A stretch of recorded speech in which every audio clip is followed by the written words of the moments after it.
It's saying that we are live. So I'm going to hold off a little bit because I know that you guys need to catch up. So my Zoom is catching up. But for those of you who are the teacher's pets, we have Dr.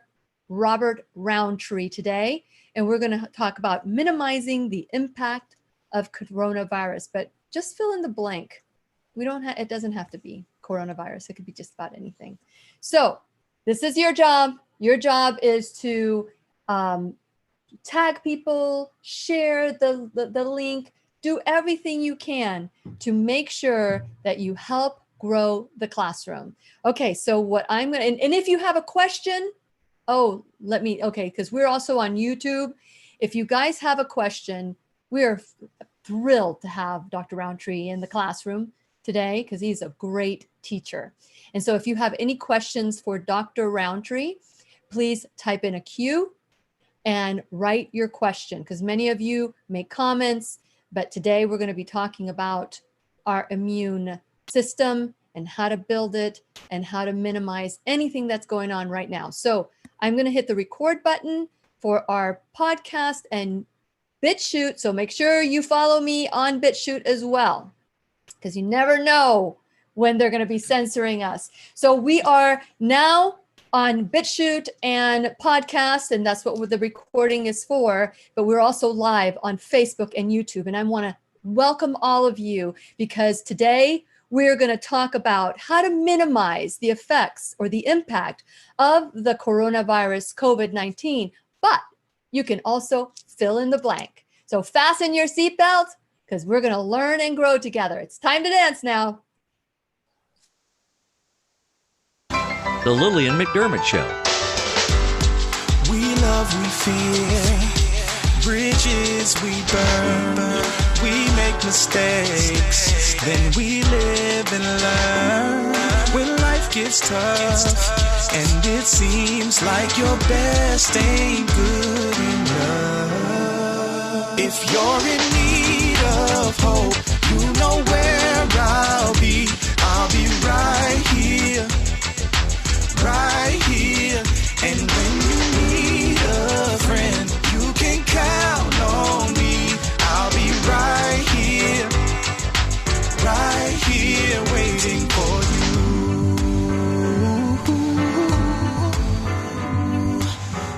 you. This is the place you can always turn to when you need a friend. The Lillian McDermott Show. To reach out to Lillian, visit her on the web at whenyouneedafriend.com.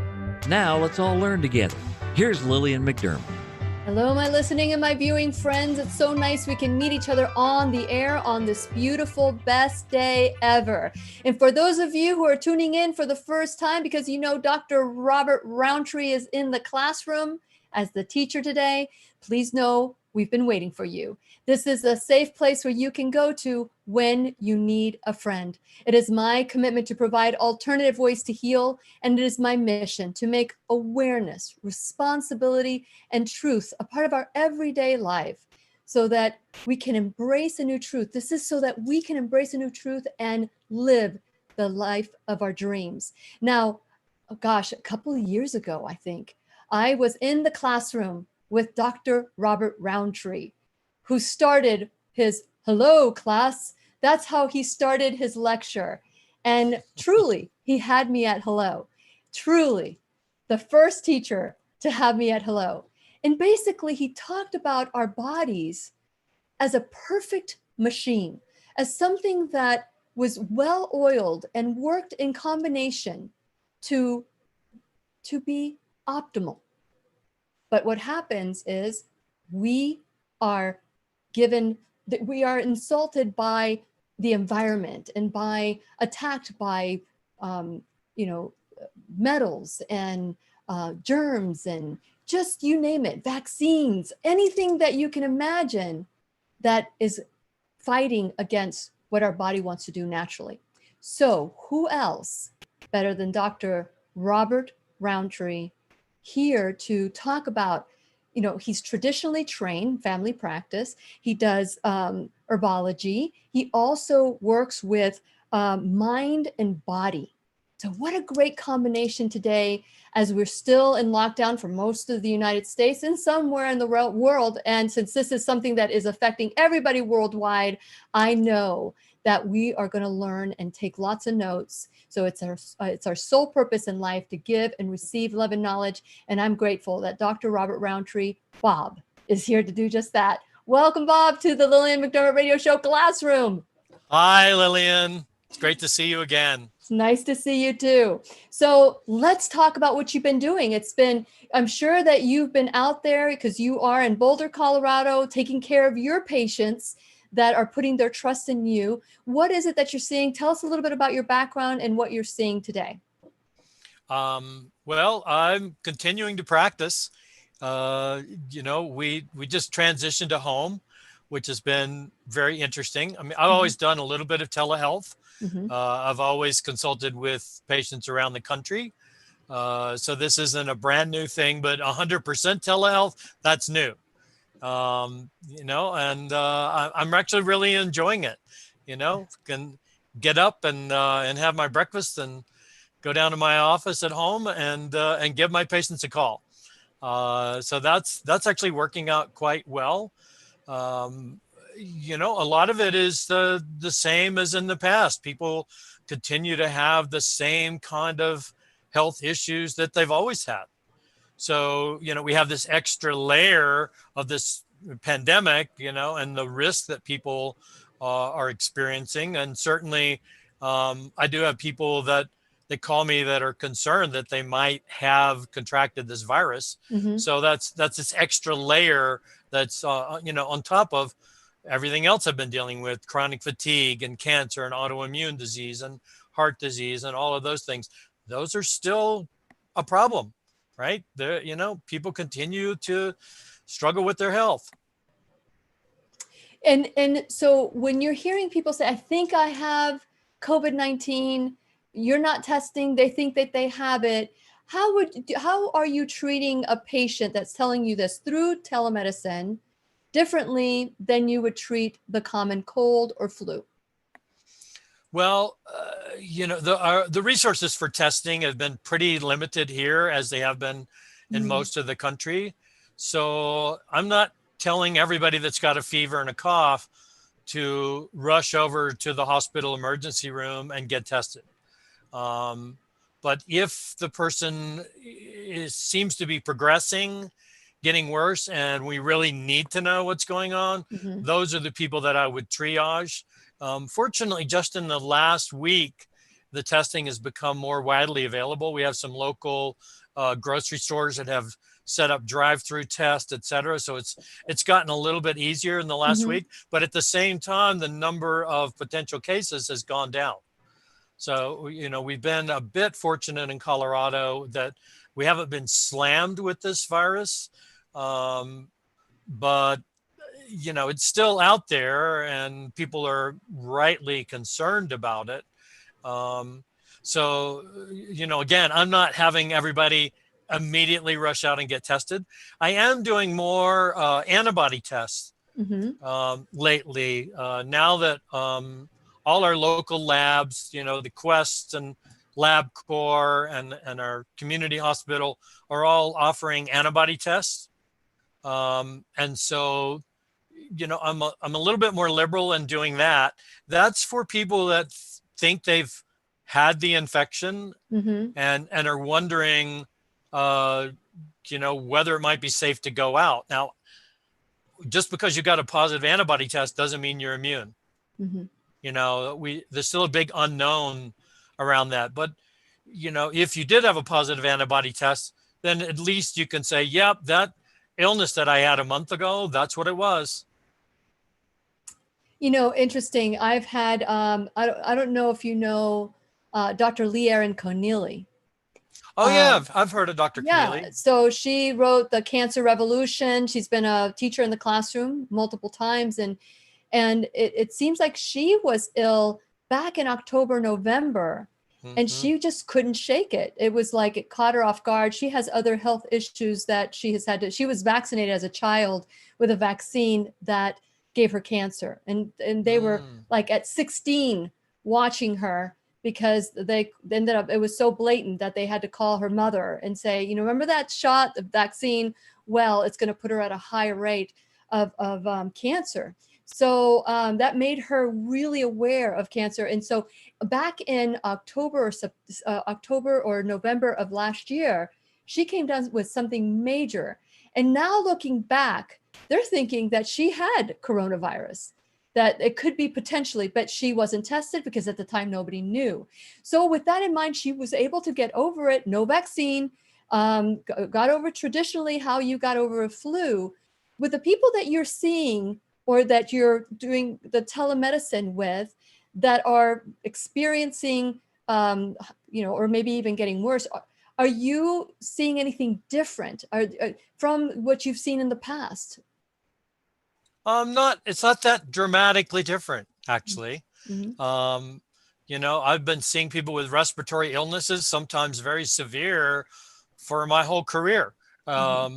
People don't call a doctor unless they're experiencing something out of the ordinary. Mm-hmm. So if somebody's got a bad cold, they don't usually call me. If somebody's got a milder form of flu, they don't call me. They call me when they say, gee, I've had this illness for 2 weeks and I'm not shaking it. Mm-hmm. What do I do now? And, I will say that, so I practice what we call functional medicine. Mm-hmm. And functional medicine is less interested in the name that you apply to a condition Yes. and more the person. What's going on with the person?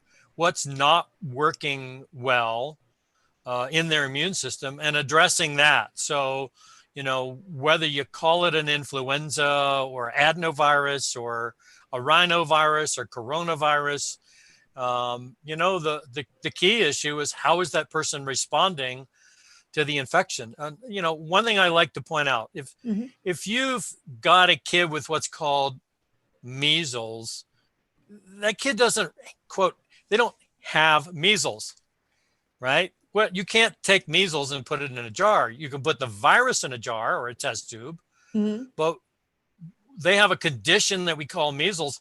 That's a dance between the person's immune system and the virus. So it's a behavior. Measles is a behavior. COVID-19 is a behavior. It's a thing. It's a process.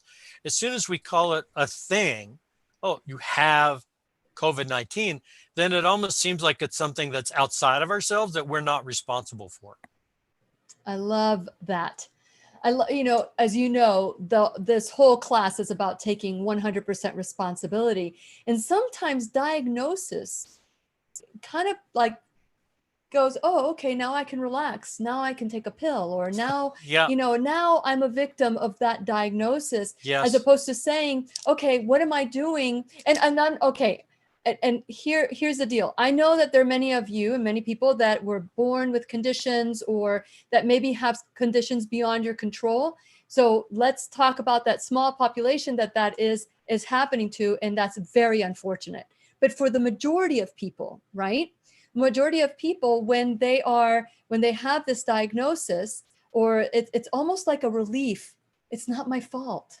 It's something else. So let's address outside this. Of me. So let's address this mindset, because you are not just functional, but you are about mindset and body. So let's talk about that mindset. And what do you tell somebody as a functional doctor they need to do to embrace this and so they can minimize it? What are you doing right now to help patients? Well, a lot of what I've learned about the mind-body connection is through something called Neuro Linguistic Programming, NLP. I took years of advanced training in that.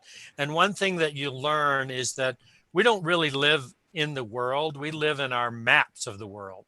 Mm-hmm. We have an internally constructed map that's visual, auditory, kinesthetic. And it's almost like we're walking around in the forest holding a map in front of our face, right? Instead of looking at the forest, what's happening in the forest, what's really going on around ourselves. So when people are in the map of fear, they're hearing voices that are saying, oh my God, what's going to happen? Am I going to get worse? Am I going to go down the tubes like I've read in the news? Yeah. And then those voices create images of somebody in the intensive care unit on a ventilator. And so it becomes a self-fulfilling prophecy. It's, I think of it like when you're skiing down a slippery slope, an icy slope, and you're thinking, oh my God, I'm going fast. I'm going to fall. I'm going to fall. I'm going to fall. Boom, I fell. Self-fulfilling prophecy. Why did I fall? Your so body, if you think, I'm going to get sick, I'm going to get sick, I'm going to get sick. That's right. Our bodies honor what we think. Yes. And that's what some people don't understand.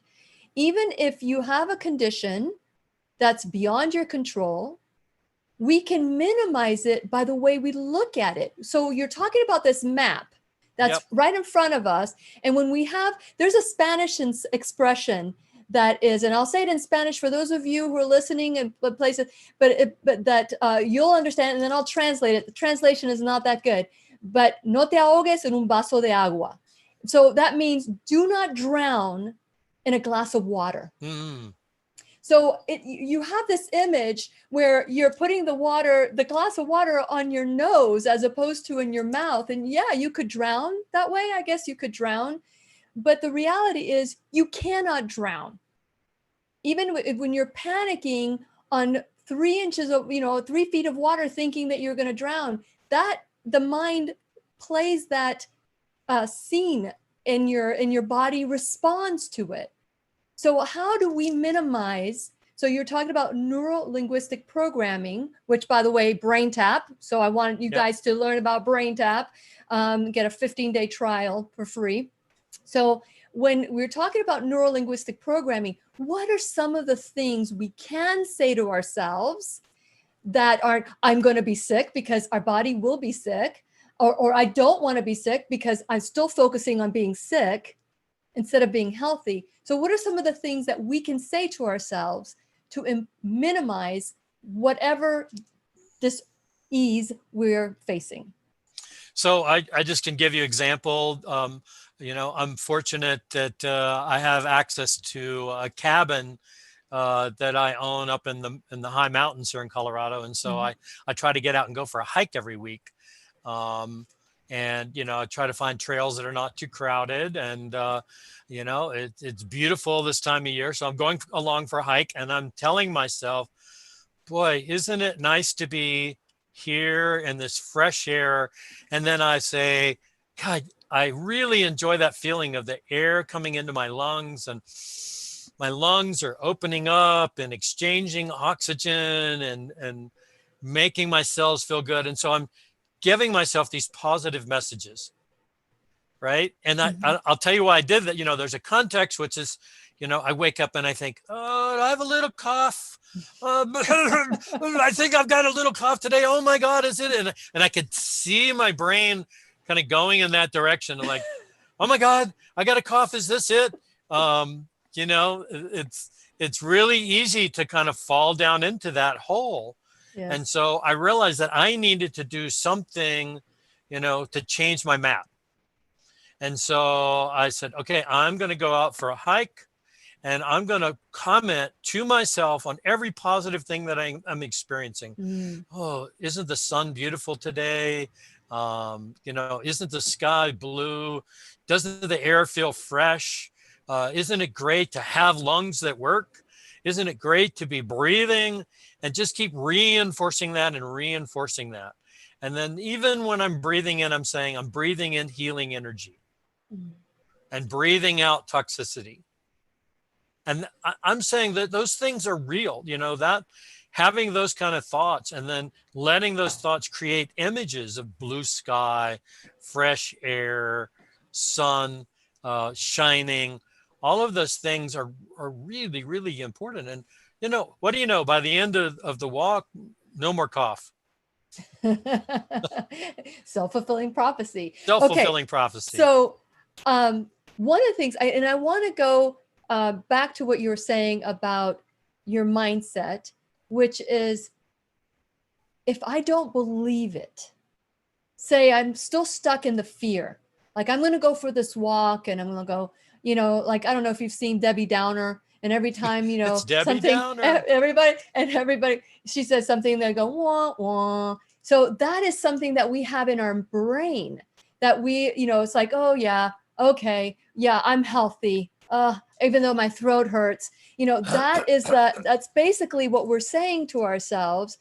What can we say to make it true? Like, my husband joked with me one time when I started learning about neuro-linguistic programming and how important it is. And he was asking me, because I wasn't feeling well at the time. And he said, how are you feeling? I said, I feel great. And he could see I wasn't. He could see I wasn't. And he goes, I'm going to stop asking you because you're not telling me the truth. So how can we turn it into the truth so that our bodies will believe it, or our mindset will believe it, or the people around us will align with our intention and believe it? Okay, here's a little trick. So, when I work with cancer patients and they go to see an oncologist who says, well, somebody with your kind of cancer, usually they got about 1.5 years to live. Right. And then it's terrible. It creates a seed, it puts a seed in there, and they're looking at the calendar. They actually see the date in the calendar that they're going to die. Yeah. So the first thing I say to the person is, tell me what you're going to be doing in 5 years. Tell me in detail what you're going to be doing in 5 years. I love that. And then the internal map is all about constructing a future. Well, I'm going to be hanging out with my kids, or I'm going to be cooking, I'm going to be exercising. Well, what's it like when you're exercising? So let's just talk about a really simple example. If you get a paper cut, you know that it's probably going to heal, correct? Right? And you don't have to look at it and go, oh my God, look, I have to do something to make that heal, right? Because you get the paper cut, you go, oh, what a drag. But I know, I have a knowingness that my body can figure it out. So what you want to do is you want to be able to step into that mindset of knowingness and think, well, if I knew I was going to be alive in 5 years, then I could look back on the experience I'm having today, and I could say, I wonder what I did that allowed me to get over that hump. Right? So it's not, what I'm talking about is different than positive thinking. It's not the power of positive thinking, which is fine, but it's the power of knowingness. Oh, the power of knowingness. I love that. Yes. I love that. Now we have some questions here, and I just want to make sure. So if you have a question, feel free to type in a Q, because many of you, and I want to thank you guys for being the teacher's pets in the classroom, because when you like or when you make a comment, that's how we know you're there. Okay, so yes, let's quit embracing fear. So we need to embrace this hope. And so let's talk about that in a little bit. Let me ask you the question. It says, by Norel, she said, I was forced to have a flu vaccine as a law was brought into my country that you couldn't visit a loved one in an aged care facility without it. I am concerned it may compromise my own immune system. And is there anything I can do to mitigate the problem? And there's more to the question, to mitigate the possibility. Okay. So the core question here is really something that applies to everybody, which is, how do you optimize your immunity? And I could tell you, if you read a textbook on immunology, and I have, because I teach immunology to other doctors and healthcare providers. Yes. So I look at the textbooks, and the first thing I look up in the textbook is, well, where's the chapter on optimizing immunity? Where's the chapter that says certain people have a healthier immune system than other people? Mm-hmm. And it's kind of an obvious thing that there's certain people who never get sick, and there are other people who pick up everything that comes their way. Mm-hmm. Or there are people who seem prone to autoimmune diseases or prone to chronic inflammation. So there's clearly a difference in immunity from one person to another. Some of those differences might be genetic, but others are environmental insults. Some of the older vaccines had metals in them, had mercury in them. And mercury is an immune system poison. They still have them. Flu shots do have mercury. We want to avoid, exposure to these to metals. in particular, because we know metals can poison the immune system. So, what do you do to activate the immune system, to get it back online again? There's really not just one thing. There's a whole family of supplements and nutrients that I use to basically prime the immune system.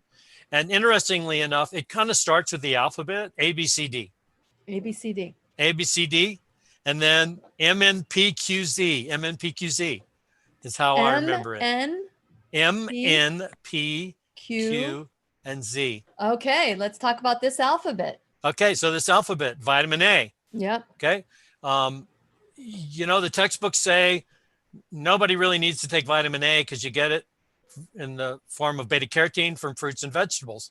But a huge percentage of the population has a genetic variant that keeps them from converting beta carotene, provitamin A, into active vitamin A. Mm-hmm. So for that reason, anybody with immune system problems, I think, can benefit from taking 5 to 10,000 of real vitamin A, not provitamin A, but regular vitamin A. 5 to 10,000, very safe dose.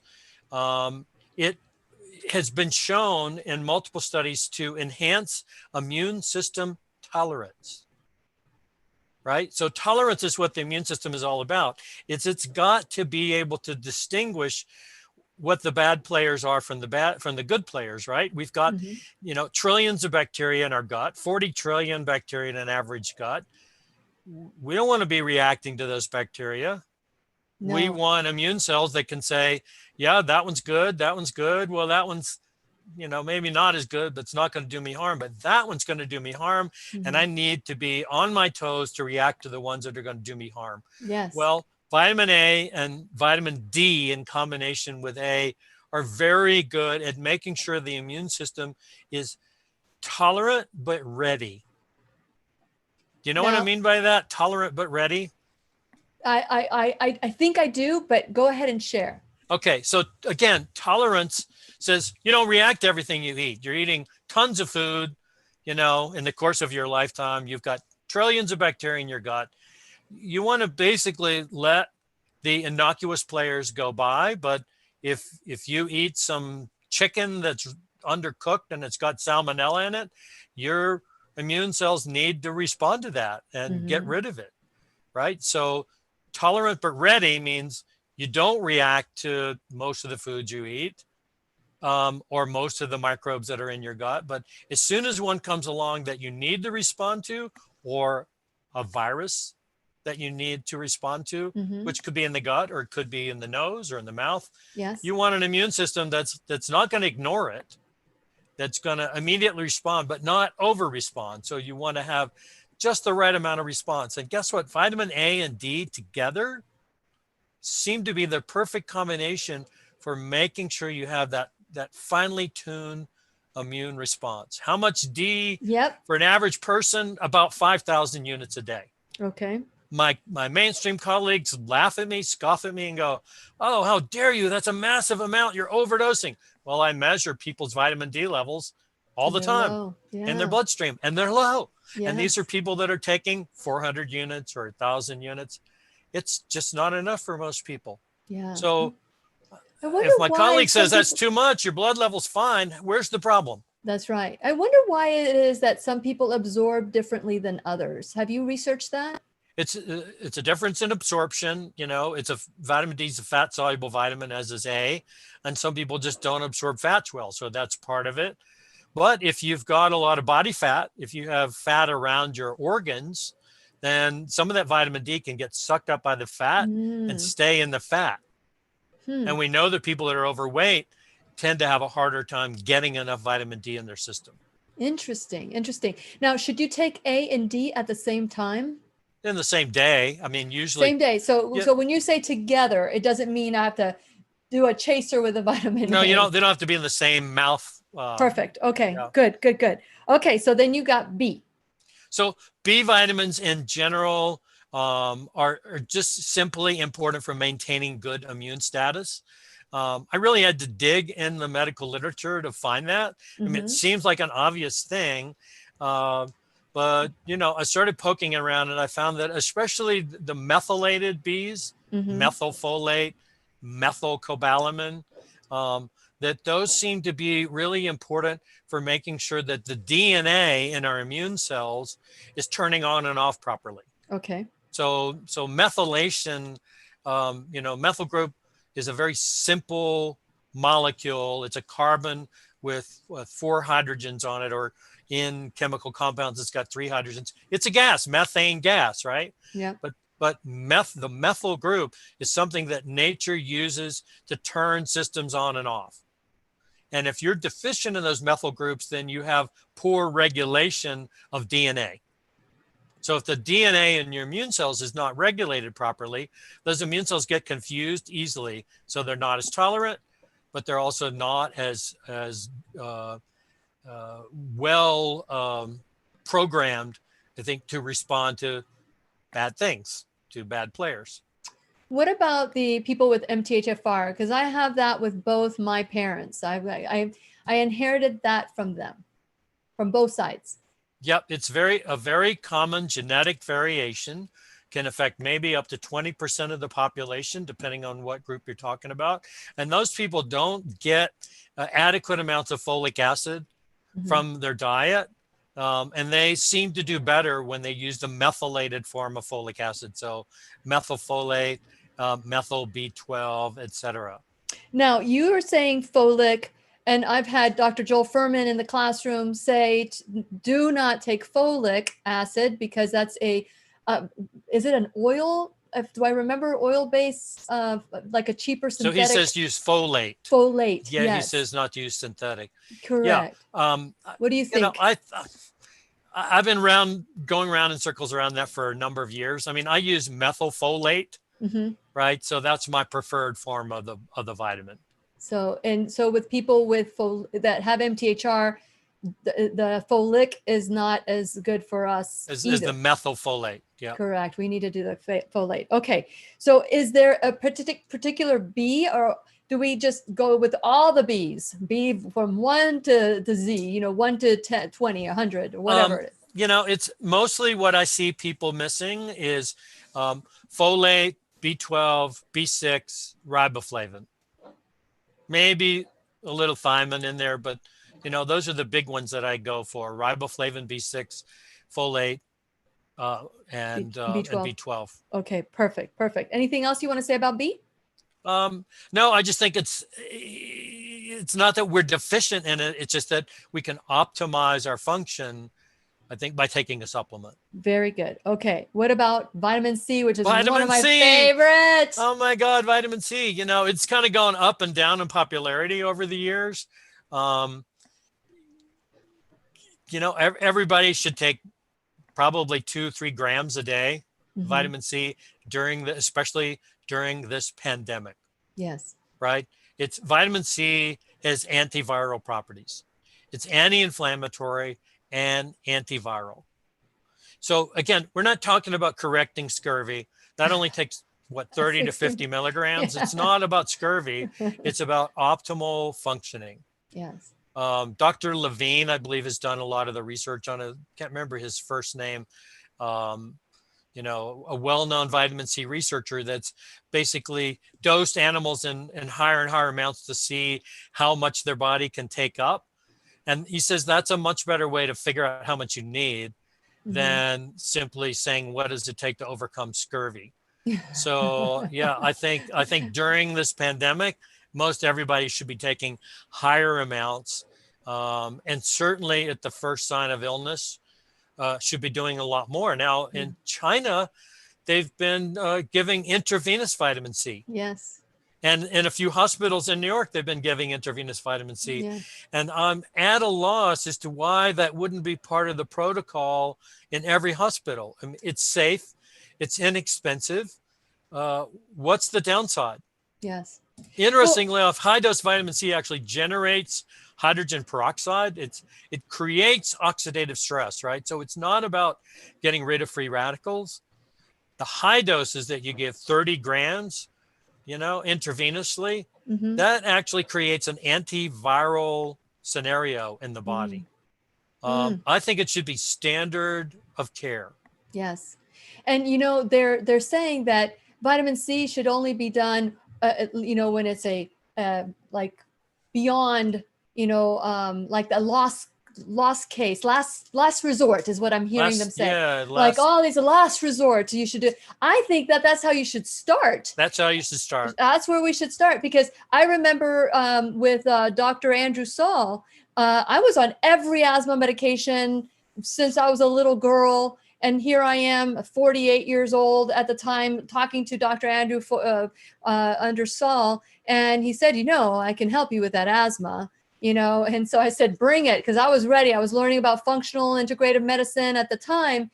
And let me tell you, I got off all my asthma medication. I still get once in a while, and I take vitamin C. Once in a while, I'll get a little flare up, and I just take more vitamin C. And here's the thing. The drugs that are out there for asthma can kill you.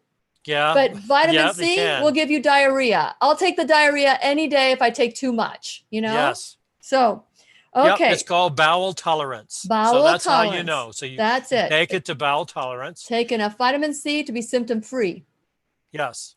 Or bowel tolerance, whichever the case might be. So, yeah, I reached that point one time. I went to visit my daughter. She has a huge dog. And I took too much vitamin C in a very short period of time. And boy, did my body tell me that I OD'd on it. But I was alive and well. I didn't overdose dead. I overdosed with diarrhea, but that was it. That's too much information. I'm sure everybody's thinking that right now. Yes. And okay. Too much of TMI. Okay. But I would tell you, a lot of, more enlightened doctors around the country have been giving IV vitamin C to their patients for a whole range of conditions. My friend Tracy Leonhardt, I don't know do you know Dr. Leonhardt? She's in Largo, Florida at the Peaks of Health I think Center. I've heard. Yeah, she was an emergency room doctor, and she transitioned over and said, boy, I'm seeing, much better results giving people these IVs, than the kind of rescue work that I was doing in the ER. Yes. Yeah. Next week on Tuesday with Live Longer Medical, we're going to be talking about IV therapy for those of you who are interested in joining us then as well. Okay. So I want to take a little stop here because I want to honor the reason we are live and the reason why we can bring wonderful teachers like Dr. Bob Rountree is because we have sponsors that absolutely take a stand with us and are helping with the classroom. And so I want to encourage you to go to whenyouneedafriend.com. We are being censored. And as a result, if you want to know where I'm at, if all of a sudden you go in to check out the classroom and there's no classroom, you want to know where to turn to. So I want to encourage you to go to whenyouneedafriend.com. That's where you subscribe, and so that you can get an email. Once a week, we send you the blog, who's going to be in the classroom. You have the links to everybody who's going to be on. You also get free gifts when you join, and discounts and things like that. While you're at whenyouneedafriend.com, please subscribe to my social media, Facebook, like and follow, Instagram as well. YouTube, you need to subscribe. That way you get notifications. You also get the audio of the class sent to your email when you subscribe. So there's a lot of benefits to doing that. Then while you're doing that, make sure you also check out BitChute, because BitChute is not censoring us. We can say whatever we want, whether you agree with it or not. They have the right to say it, and so do I. So whatever it is, so go to bitchute.com and then check out, if you go to my website, you can just click on BitChute. It'll take you there as well. And so the next place I want you to click onto is my sponsors page. Sponsors like Nori, where you learned about Nori yesterday. It's a Nutritional Oncology Research Institute. They're our new sponsor. We have Keep Me Safe Organics, First Alternative Care Telemedicine that does family practice, as well as dermatology, and 3 hours a year of behavioral health counseling for the entire household. So check them out as well in the classroom. the sponsors in the classroom. And there we have the pharmacy in Merritt Island who just says, I just want to help you guys. So that's just absolutely phenomenal. Live Longer Medical, who is also taking a stand, making us look as beautiful on the inside as outside. And then there's my affiliate sponsors like Ground Therapy. Right now I'm talking to you with all the electronics, but my feet are grounded. And so I'm getting the benefit of the earth frequency, as well as Brain Tap. If you go to Brain Tap, you get a 15-day trial for free, or you can pay 99 cents and get 45 days. And you can use your own headsets. You don't have to buy the headset. So those are different ways that you can help grow the classroom by saying thank you and supporting my sponsors like they're supporting the class. And finally, you as an enrolled student can help. $20 a month, $10 or $1 a month, whatever it is, will help grow the classroom. So let's help out, with your time, talent, or treasure. And how you help is by hitting like and little hearts and doing all those things that also encourage us for doing what we're doing. So Dr. Robert Rountree, you can find him at, you can call him actually at 303-443-9590. That's 303-443-9590. And he's in Boulder, Colorado. Is there a website, Dr. Rountree, that you can... It's my website's kind of in the midst of reconstruction. Or an email address that they can send to you. I'm sorry, I meant to say email. Yeah, they can email me at info at functionalwellcare.com. Functionalwellcare.com. Okay. Okay, perfect. Okay, and Robert, if you can put that down as well. Okay, so with that in mind, now we're at M. Yep, got MNPQZ. Okay. M stands for melatonin. Ooh. Melatonin. So people think about melatonin for sleep, but melatonin is an immune regulator. Ooh. And believe it or not, there's several published studies that are saying that that melatonin should be part of a standard protocol for people for preventing, can I say it? COVID. For preventing, No. Oh my God, I said it out loud. Oh no. Online is like, you did it. I did it. But I mean, I'm just telling you, these are published. Everything that I'm talking about, I've found published studies on it. So, this is not, I'm not just making this up because it sounds good or anything like that. And again, you have a lot to lose if you're making up stuff. Yeah. I think your MD is more valuable than entertaining us with anecdotal. Well, even, when the pandemic first started, we were saying, hey, people should take vitamin D. And I got pushback from mainstream colleagues. How dare you say anything like that? Well, now there's multiple published studies on it. Yes. Right. So people are, they're writing about it and saying, hey, yeah, this is legitimate. So melatonin, helpful for initiating sleep for sure, but it's been used for years for people whose immune systems are not working adequately. In fact, there are a number of studies on high dose melatonin for cancer. Wow. Right. And, we're talking 20 to 100 milligrams. A standard sleep dose is 1.5 milligrams to 3 milligrams, but for immune regulation, anywhere from 5 to 20. I take it myself. Does it make you sleepy? Does it make you sleepy if you take it for immune health? The interesting thing is if you're taking it as a sleep inducer, you don't get more of a kick from 20 than you do from, say, 5. Okay. Right? There's a plateau effect. So it's not like it knocks you out. But I do have some patients who are super sensitive to melatonin. They take 1 milligram and the next morning they feel hungover. That's the minority, but there are a few people like that. I take 20 milligrams. 20 milligrams. Do you do the dropper full? I just do 20 milligram capsules. Okay. 20 milligram capsules. What about the extended release? Because some people can't fall asleep and some people can fall asleep, but they can't stay asleep. Yeah. For the people that have, so if we're talking about for sleep, not for immune system, then yeah, the controlled release, the CR form can be very helpful. And there are published studies showing that. So a person that falls asleep okay, but then they wake up every few hours, the control release is good. For the person who, say, wakes up once in the middle of the night, at 3 a.m., they can use a sublingual or a drop. Okay. Yeah, I haven't used it in a while, but it's good to know that it helps because sleeping builds your immune system. So Oh yeah, well, I mean, we like, should back up and say what's the big picture here is if you're not sleeping, it's one of the worst things possible for your immunity. yeah. So you got to get good sleep. And, one of the advantages for me of working from home and doing more telehealth is, I'm getting more sleep. I'm not staying at the office until 10, 11 o'clock at night anymore.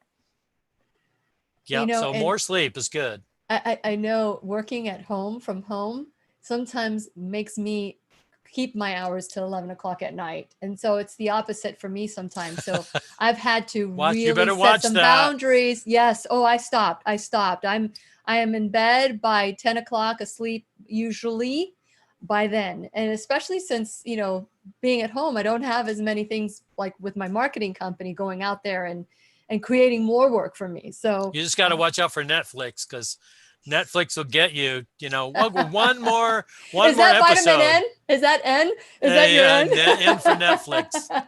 Yeah, be careful. So what's your N? Okay, N is N-acetylcysteine or NAC. One of my all-time favorite supplements. I've taken it myself for 30 some years and prescribed it for almost that long. The main thing that NAC is used for in this country is for treating overdose of Tylenol, which is surprisingly common. Really? Not a smart thing to do. It's because it melts your liver. And how do we treat it? Somebody comes into the ER and they say, gee, I ate a whole bottle of Tylenol. Well, why did you do that? Like that wasn't smart, but here's what we're going to do. We're going to put in a tube in your nose and we're going to give you 40 grams of NAC. Wow. So, it's well established that NAC, N-acetylcysteine, it's an amino acid that's converted into an antioxidant called glutathione. And glutathione is the most potent antioxidant in the body, gets rid of free radicals, but it's also very good for fighting off viruses of all types. Yeah. It's not well known, but there was a study published in Europe a number of years ago where they gave NAC to residents of nursing homes, and this is a really relevant study right now because nursing homes kind of are problematic. I haven't seen my parents in a while. Yeah. It's a problem. Well, in this study, they gave people 1,200 milligrams a day of NAC throughout cold and flu season. And at the end of the season, they went back and surveyed and said, okay, who got the flu? And they found that the people that were taking NAC had a much, much lower incidence of the flu. Wow. And I mean, this is, a published study in a standard medical journal. And you would think, okay, based on something that profound, here's a simple, cheap, inexpensive supplement that you can buy anywhere, right? So it's, I'm not here saying, hey, I've got the magic cure. And if you just give me a call, you'll get it. It's like, you can buy this anywhere. I know. Why isn't this the standard of care in medicine? Why isn't it that every nursing home hands out NAC to all of its residents at the beginning of any kind of infectious cycle? Yes. Right? It should be standard. But NAC does other things. It helps detoxify the body. It's great for the liver. It's good for fatty liver disease, which is a really common problem. Yes. Especially from all the people taking Tylenol and acetaminophen. I haven't taken one in years, probably 7 years. And I used to take 3 or 4 just in case I got a headache. Yeah, it's, turned out not to be the safest drug remaining. No. Yeah. So fatty liver. So it helps with that. Yep, helps with fatty liver, helps with all kinds of liver conditions. Wow. So it's a detoxifier, it's an immune builder, it's antiviral, and it's a mucus thinner. So it's great for the lungs. In fact, another standard mainstream treatment uses inhaled NAC. Wow. For people with chronic lung disease. Wow. Yep, it's out there. It used to be, I used to be able to get a vial of the sterile stuff pretty cheaply. But then the emergency rooms all kind of diverted it, right? They redirected it. So it got expensive and hard to find. But I used to routinely tell people with bronchitis, hey, get one of those little asthma nebulizers and get some NAC and put it in the nebulizer and inhale it. Oh my gosh. Works like a charm. I'm going to look at that. Look at that. Anything else that you want to say about NAC before we move on to the letter P? So again, standard dose is about 1,000 to 1,200 milligrams a day. Okay.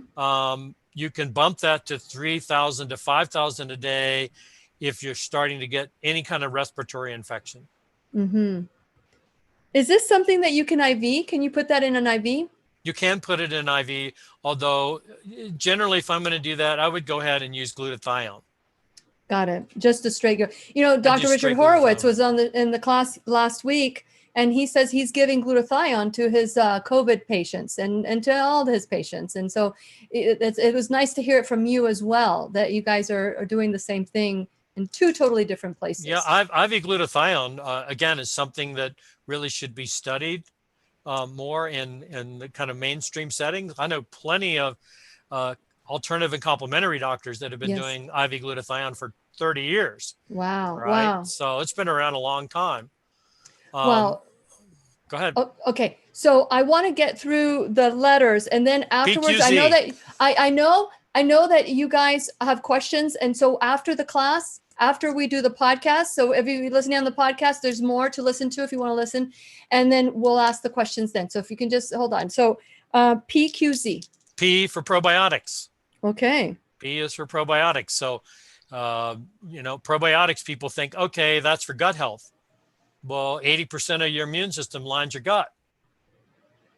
And probiotics have been shown in study after study to improve resistance against respiratory infections. Interesting. Right. Now, so they've done studies in kids in preschool, elementary school, where they give them probiotics and their incidence of colds and flus goes way down. Yes. Well, just recently I heard Zach Bush say that. Zach. Okay. So Zach is saying that probiotics are coming from bovine, and that the gut of the bovine is different than the gut of the human. And so he doesn't recommend probiotics anymore. Okay. Well, some probiotics come from cows. Okay. So which ones are the probiotics that you recommend that don't come from cows?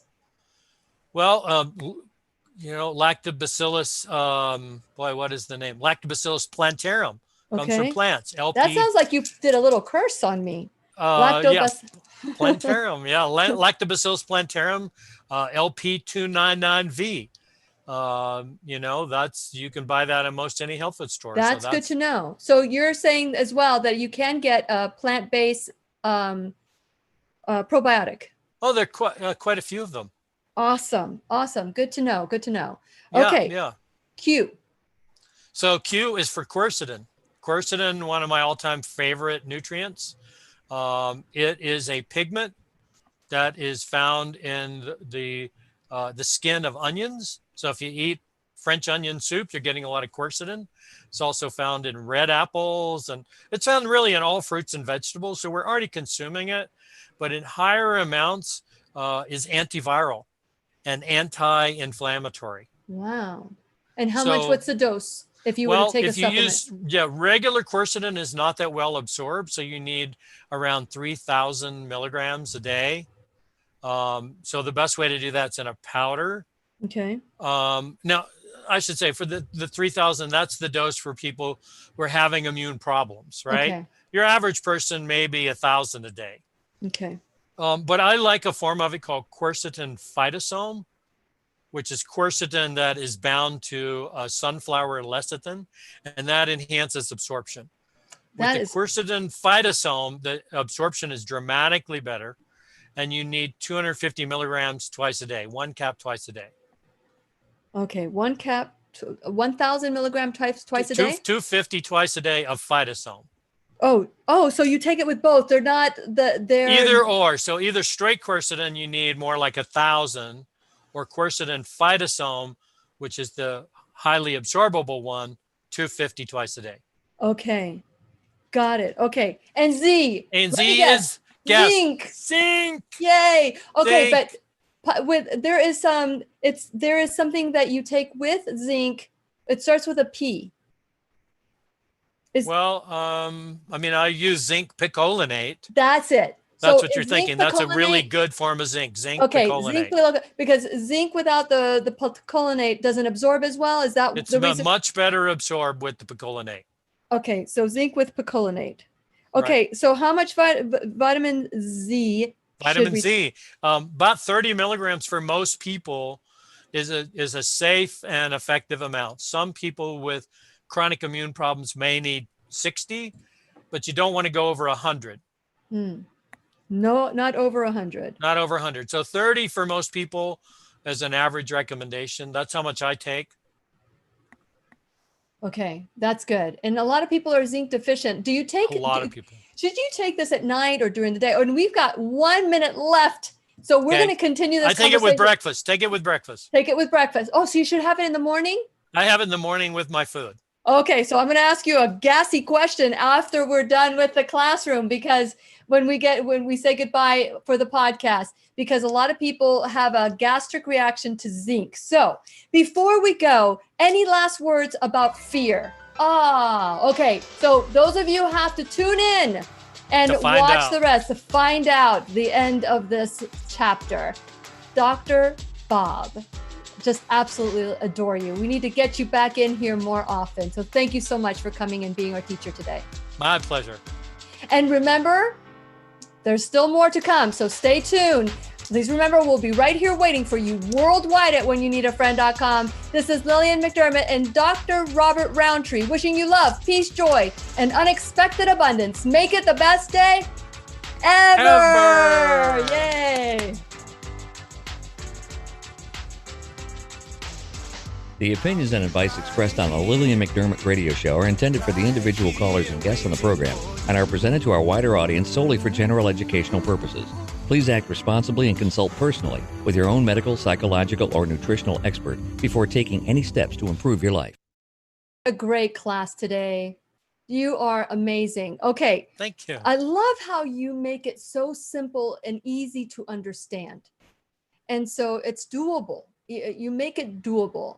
And so now that we know our little alphabet song, yes, we'll be able to sing it just perfectly. Okay, so we have, I'm thanking you, all of you, for being the students in the classroom today, along with me, Victoria and Gary and Linda. These are such great names. And let's see, who else? Glenda, that's so nice to see you. Narelle as well.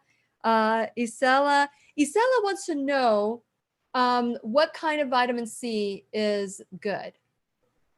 You know, for most people, I just use ascorbic acid, just the plain old simple ascorbic acid. Now, if you're starting to ramp up the dose, like you're going to, 15, 20 grams a day, then you might get some benefit from the liposomal because it's a little less irritating to the stomach. Yeah. But for the lower doses, I don't really see the need to have anything fancy. Okay, so let's talk about the fancy and how true that is, because I hear that a lot of the vitamin C has GMO. Comes from GMO corn, etc. Yes. Yeah, should we look at non-GMO vitamin C, or is there anything in particular that you look for in your vitamin C? I get mine from Thorne, and I just like Thorne because they have this long no list of things where they go, we will not sell a product that, has any of the following ingredients in it. To be honest, I've talked to a number of companies about the GMO free thing. You'd be amazed at how difficult it is for even the best intentioned companies to find products that are GMO free, because it's so ubiquitous. There's so much of it out there. Like I'm as against GMOs as the next person. Yeah. And I would prefer to buy all my foods that are, GMO free. But again, it's hard to do with supplements because you can't always track the entire supply chain. Yeah. Yeah. What's his name? Jeffrey, that Institute for Responsible Technology. What's his last name? That wrote the book on GMOs, kind of alerted us. Smith. Yeah. I had dinner with him a few years ago, and boy, he's when he's looking at the menu, he's I don't know how the restaurants deal with him because he's really particular about it. That this, Love him to death. Great guy. We're supposed to get him in the classroom pretty soon. I have to check with Brooke and see when he's coming on. But He's so knowledgeable about this, and yes, he will scare you because if yes. you'll think you knew something about it, and then you start talking to him, and you go, "Oh my God, we're screwed." Well, again, Zach Bush talks about how GMOs is ruining our planet, and glyphosate Glyphosate in and particular, he leaky even gut. yeah, and he even said that the reason why he believes the pandemic started in Wuhan is because that's the highest concentration of glyphosates in the world. It's right there in Wuhan. Like if you look at Whoa. all the spraying and everything, I've been in Wuhan, and boy, I'll have to be honest with you. The plane landed in Wuhan, and I started coughing, mm, and I was sick because the air is pretty polluted. I mean, it's a city of 11 million people, oh, and they really don't have good air quality, and we don't know what's in that air. So mm, I feel for the people. I had some good friends in China, Chinese people. I appreciate what they're going through a mm. lot. But boy, having to breathe that air every day, that can't be good for your lungs. Yeah, and that's when those results coming in, and that's why it's important to improve our immune system. This has been a great eye opener for all of us. Yes, I believe there's blessing in everything, and I'm hoping that people will see how important it is to be healthier, whatever that means to that person. That needs to continue to happen, healthier over and over and over again. Okay, so cod liver oil has vitamin A and D, or does it? Because Yep. that was a question by Well, Estella. you can buy different ones. I think, the kind of famous brand is Dale Alexander, Oh yeah, and they have cod liver oil with and without the A and the D, etc. really? You've just got to be really cognizant of the label Uh-huh. to make sure you're not getting too much. Because you can overdose with the vitamin A, if you're taking tablespoons and tablespoons of this stuff. Okay, so you just want a teaspoon Yeah, or usually it's about a teaspoon, but they've got an emulsified form, and so there's different varieties out there. But certainly Scandinavian countries, cod liver oil is kind of the thing you give your kids. yeah, that's what I was given when I was a little girl, and I just recently bought it. But The cod liver oil they have now tastes a lot better than what you got when you were a kid. yes. Yeah. Perhaps maybe that's why I need to do some neuro-linguistic programming with cod liver oil. Yeah. Okay. Change Any your alternatives? relationship. Yeah. Any alternatives to cod liver oil? For the A and the D, to be honest, I just take a capsule, vitamin A capsule 10,000, Oh, and a really? vitamin D capsule 5,000, or you can get vitamin D in a liquid. So, there's lots of alternatives kind of depending on your choice. You can get combination A, D products. I think Carlson, is a well-known brand Yeah. Yeah. from health food stores that's got A and D together. So it kind of depends on what you need. Very good. Very good. These are great tips, everybody. I hope you guys are still around in the classroom. Okay. So Linda wants to know, should someone seek NAC on the label at a store, or does it go under its chemical name? Or so is there a different name for NAC? No, the chemical name is N-acetylcysteine. N-acetylcysteine. But usually that's a long name. So usually the label says N, capital A, capital C, NAC. Mm-hmm. Mm-hmm. So it's sold as NAC. And again, there's a lot of different brands. I like Thorne just because, again, I know that it's really clean. Mm-hmm. You wouldn't believe the kind of additives they put in a lot of supplements. Yeah. Yes. Yeah. Preservatives, magnesium stearate, which is soap. all kinds of binders and fillers and things like that. So you got to be careful, especially if you buy stuff on the internet and you haven't really vetted the company. Oh, here's a company that, has got really cheap stuff. Well, you don't even know that it has the label claim in it. Yeah. And say, now that you say that, should we look for a label like a gold standard for vitamins? What is that? Yeah, well, the GMP, the good manufacturing practices, GMP, should be on the label. Yes. Yeah, that means that they have followed standard operating procedures. That means they keep good records. That means they know where their raw materials came from. So there's a lot of things implied with GMP. Good. Okay, so Myrna wants to know, and thank you guys for all your questions. Myrna wants to know where you can find, or where can I find a good manufacturer for melatonin, and what should I look for? Well, again, I've used a lot of Thorne products in my practice for years, so they're a good one. I think they're available on Amazon. Okay. So I just want to make sure there's not a lot of additives and fillers and things like that in there, and that it's a company that I trust. Yes. So there are a number of brands available in health food stores, but I go with the bigger brands. I don't go with the cheapest one that I can find. Yes. And we need to read the labels. I mean, that is just so important these days, now more than ever before. Read the labels. I want to tell you that when you were talking about the M, I thought your M was going to be magnesium. Where does that lie for you? Is it important? Is it not important? Magnesium's important. I mean, we're all deficient in it. I certainly take it myself and recommend it to a lot of people. It's probably not in my A list when I'm talking about immunity. Oh, right. I use it for energy, for heart, for anxiety. So now, earlier we're talking about people with, a lot of fear, a lot of worry, and magnesium's perfect for that. Got it. Right. So I'm, nothing against magnesium. It's just, I was trying to come up with a kind of catchy little phrase. I love it. I love it. And, this is the immune system alphabet. How about that? Yes. Okay. Got it. Okay. So with that in mind, you're talking about fear and everything that is geared.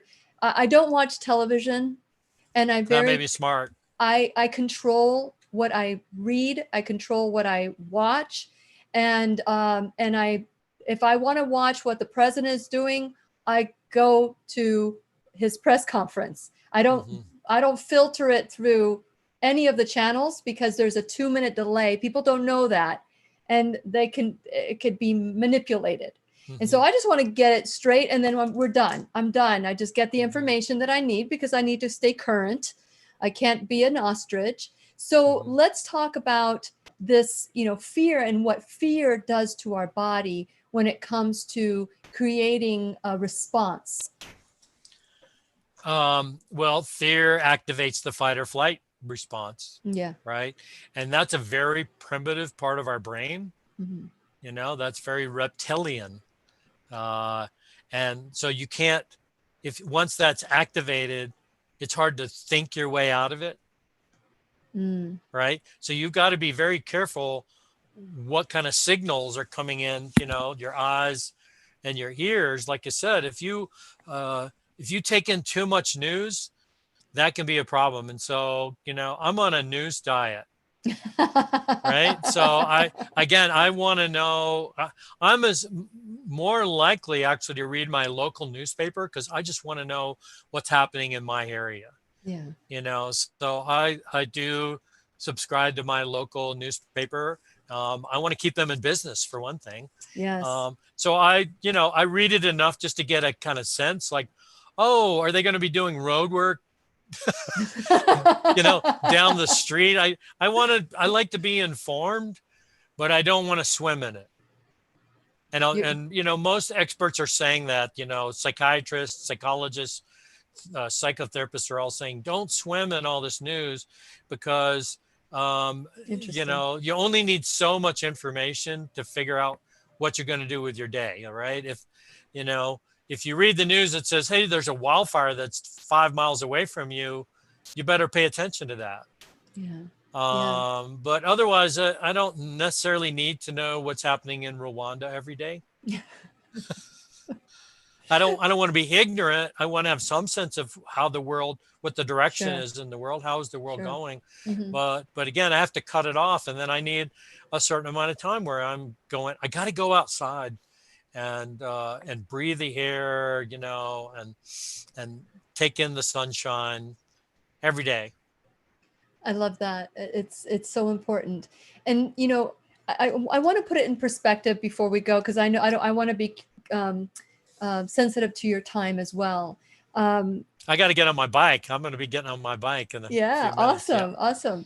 So I always say that gratitude, that there's when you have gratitude for everything, for, you know, that leaf that fell on your head, or that lizard that went in front of you, when there is gratitude, fear and gratitude don't land on the same spot.